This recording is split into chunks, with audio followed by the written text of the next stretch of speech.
The city of Toledo has land it wants to attract business to, and one of the groups that's really dedicated to that proposition is the Port Authority. Here are the two gentlemen that have really helped the Port Authority attract a lot of businesses here. Paul Toth, who's the president and CEO, and Vice President of Operations, Matt Sapara.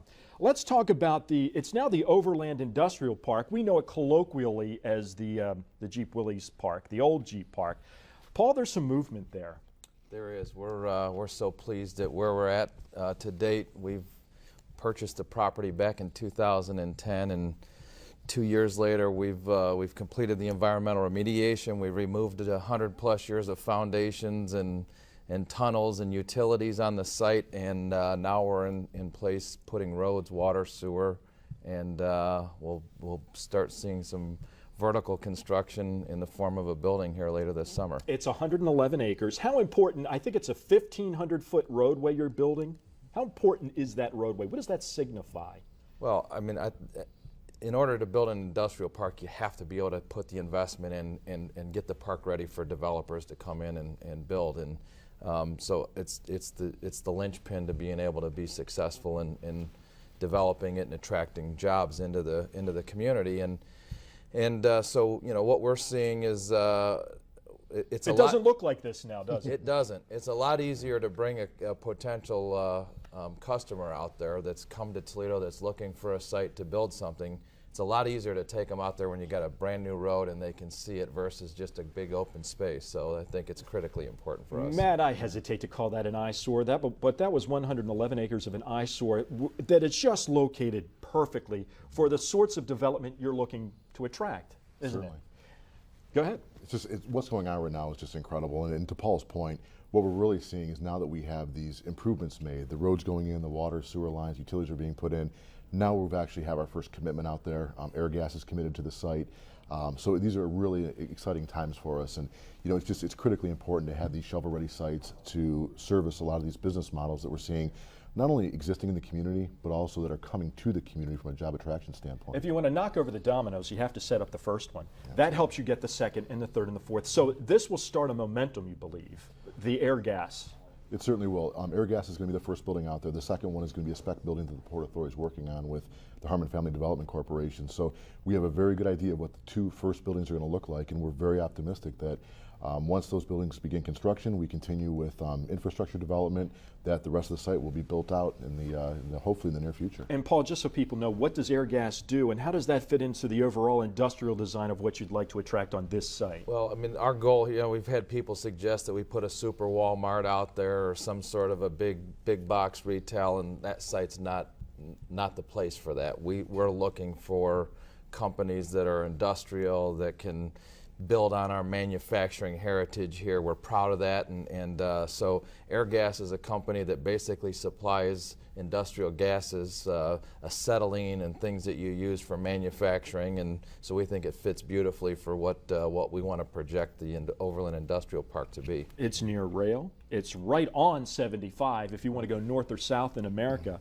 The port is also doing well in its cargo shipments. Matt set a record earlier this year. We've been very fortunate. We're seeing a lot of things going on right now in terms of what the economy is doing. You're also seeing, I think, the benefit of some of the improvements that have been made out at the Port of Toledo. Certainly the new equipment has a big bearing on that. I think over the next 7 days or so, there's going to be one ship in the port every day discharging cargo. It's an exciting time to be out there. How much cargo have we shipped out of our port, and where's that cargo coming from? Is it coming from the intermodal site in Wood County? No, the interesting thing about the Port of Toledo is that we pretty much run the gamut. We've got the biggest increase we've seen is actually export, and that's grain. Products that were stored over the winter are now finding their way out of the into the Atlantic Ocean and over to Europe.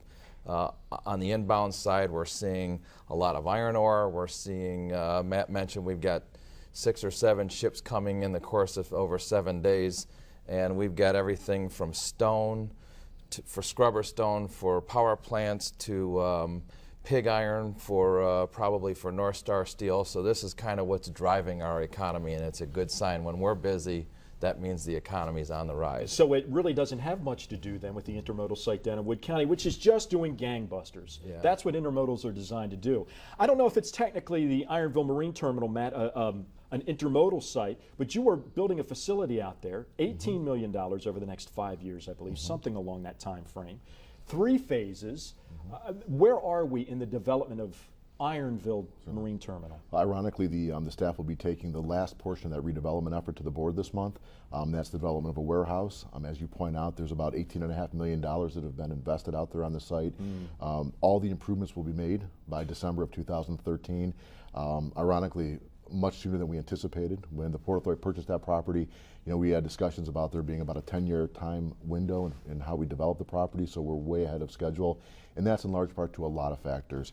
Certainly the port was very fortunate to get a lot of grants to put that infrastructure in, certainly because of the efforts of Midwest Terminals, our development partner out there, and by just the effort of the port to get this done. And just so everyone understands, this is 3 phases. The first phase is you want to put the rail in so that you can accept materials. The second phase is to dig a deep channel in the water so you can get the boats there to get them on the rail.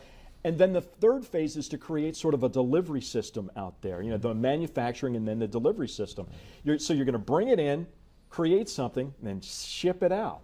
What is the economic generation you believe that this thing, once it's fully put together, will likely generate here? Well, this is a 182-acre site, and we are developing the wet side, which is the area between Front Street and the river. And the 3 phases you just mentioned, we've already completed the first 2. Phase 3 will be done by the end of the year.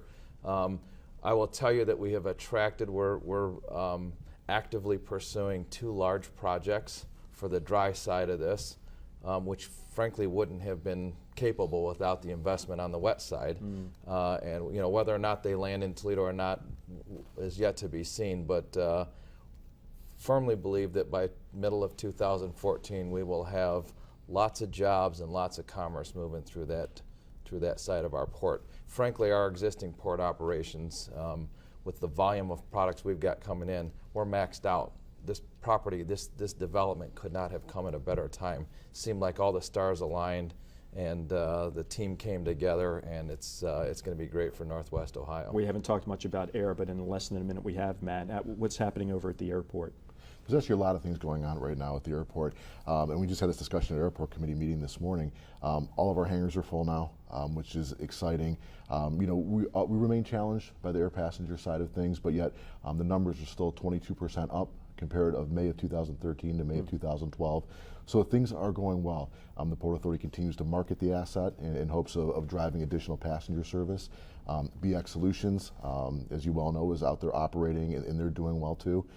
So obviously we can always do better at the airport, but things are going pretty well right now. So there's an update of 4 projects actually that the Port Authority is engaged in. Matt Sapara, Paul Toth, thank you both very much for joining us. Thank you. Tom Troy from the Toledo Blade. On the other side of this break, stay tuned.